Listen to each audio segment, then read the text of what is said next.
What's up, guys? Welcome back to another Diesel Dog video, and today I am giving some Silverado some love. It's been a while since I've done a video doing any mods to the Silverado here. Just been driving it, my daily driver. If you're new to the channel, it's a 2010 4x4 Z71 package, and it's the LT trim. So this is a modification I've been wanting to do for a while on this thing. If you know anything about these trucks, then you know that the higher trim levels have your instrument cluster information buttons on the side here. It'll have like MPG, average, and some other stuff.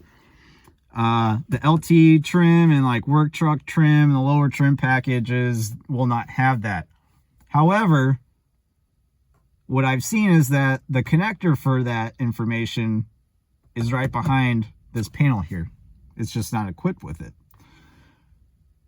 So what I've seen is you can replace it with that switch and it'll automatically bring up all that information programmed already into your instrument cluster. My truck is dirty. Don't come at me in the comments.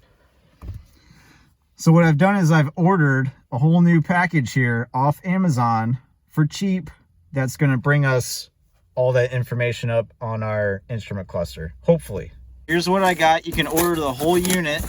I've seen guys order just the switch and make a cutout in there. You could do that too. It's a cheaper way maybe, but this is a whole replaceable unit here. If I get out of here one hand. I'm sitting in the truck because it's super windy right now outside, so I just sit in the truck and do this easy enough. So here we go. This is what we got. Let's take it out of the packaging. I have not taking it out yet. Boom. Look at that. So we've got our switches here, our holes for our existing lights, and your dome light switch and stuff right there will go there. Got your vent attached there. It should be a plug and play type deal. First things first, you're going to want to get your trim panel tool out. Just go ahead and pop this sucker off there. Something like that. Here. Yeah. Pop it from the side here. Oh, maybe.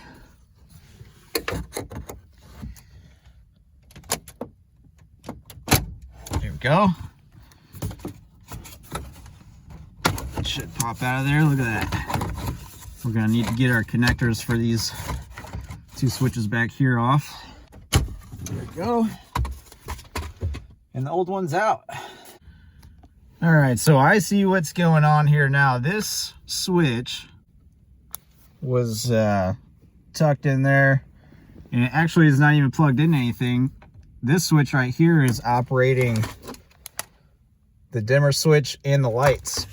So this dummy plug is what you're going to be plugging into the driver information switch right there. Actually, I did notice on the back side of this one that the kind of framing right here that everything snaps into, that's part of this panel, has an opening right here for that driver information switch.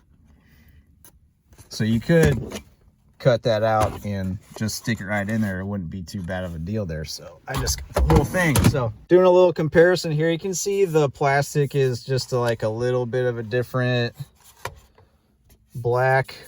It's a cheap Amazon unit. I'll leave a link down in the description of where I got it. Now all we got to do is switch over our light switch here. It's just going to be 4 tabs. You're going to have to peel back, snap the switch into our new panel here, plug her in, and let's see what we got.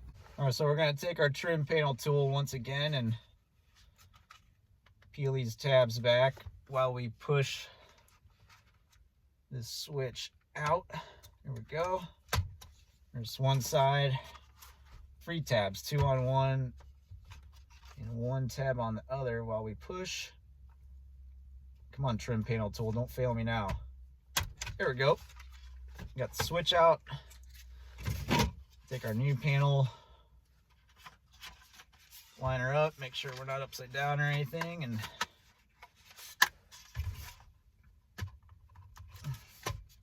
ooh, it's tight.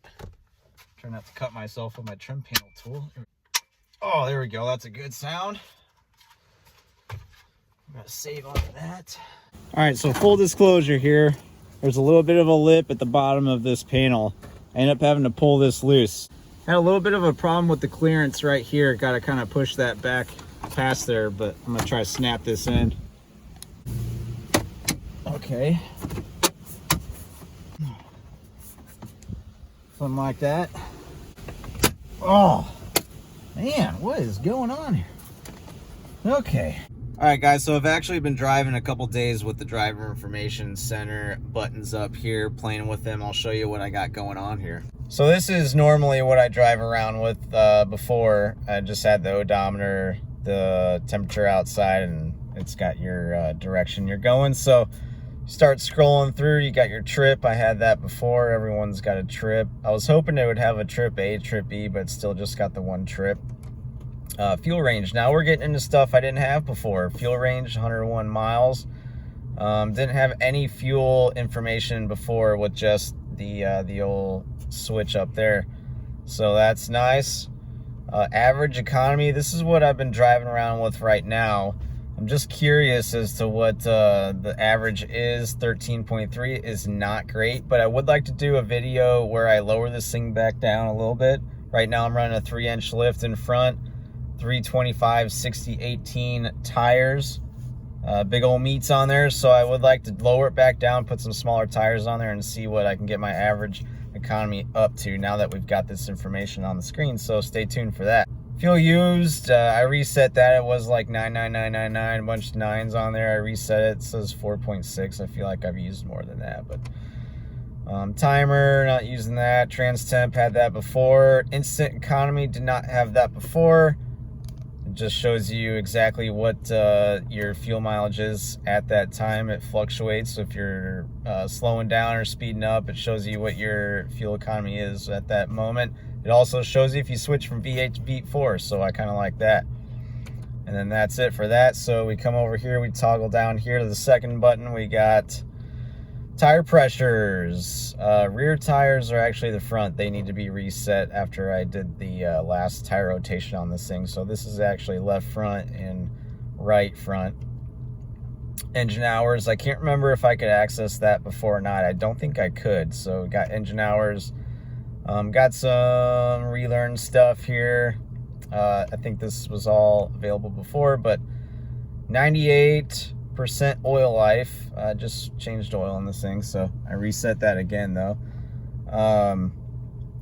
I think I could access that with the key off, or the engine off, key on. I could access the percent, but now I can do it while it's running. And then you got, these would be the rear tires. There you go, back to the front tires. So there's that.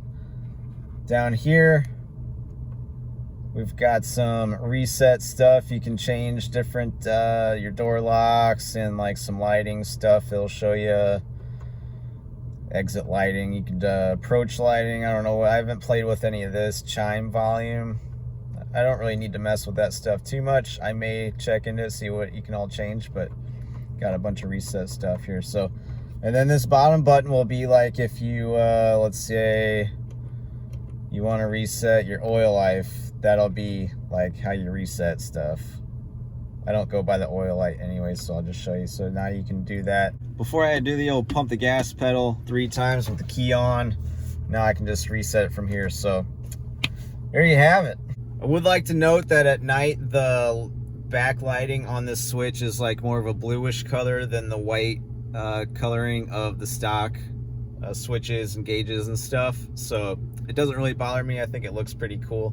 All in all, a little bit of a not exact fit of a unit, but I mean, you can't even tell really just looking at it that it's been changed. It looks pretty stock to me, so I'm pretty happy with it. I'm a little annoyed that GM just omits that option just for having a lower trim level, or having to spec it on there, because it's already basically programmed in the vehicle. I just had to put a switch in here and it's all available. So, but that's how they get their money, I guess. So like I said, I'll leave a link in the description where you can get this unit. I got it off Amazon. There's other switches. You can just get the switch. If you want to cut that hole out, you can do it that way, maybe save some money. But this wasn't too expensive to just change the whole unit, so I'm pretty happy with it. But let me know in the comments what you think. If you found this video helpful or liked it, please consider subscribing and liking the video down there, and I'll see you guys in the next one. It's diesel time, baby. Let's go.